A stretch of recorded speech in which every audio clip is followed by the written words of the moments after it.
మనకు సంబంధం లేదు. అరే మనకు తెలియదు అది ఏం కథను ఏడికెళ్ళి వచ్చిందో కూడా తెలియదు.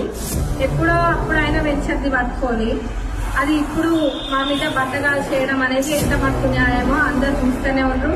ఇంకా ఇంతకన్నా దిగజారిన రాజకీయాలు ఇంకెక్కడ కూడా ఉండవు. ఎప్పుడో అది ఎలక్షన్స్ కన్నా ముందు మన కాంగ్రెస్ ప్రభుత్వం రాకన్నా ముందే అక్కడ డబ్బులు ట్రాన్సాక్షన్స్ జరిగినాయి. మన ఆధారాలతో సహా మన వాళ్ళని అరెస్ట్ చేయడం జరిగింది.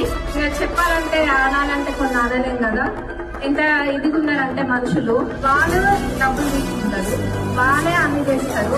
సుజపూసలు లెక్కొచ్చి ప్రెస్ మీట్ పెడుతున్నారు. అది ఇంకా ఆశ్చర్యంగా ఉంది. అట్లా తీసుకున్న వాళ్ళే వచ్చి పెడుతున్నారు కదా. అంటే చేసే తప్పంతా చేసేసి ఇంకా వచ్చినా నేను సుజపూసలు వచ్చిన పూసిన చూడండి.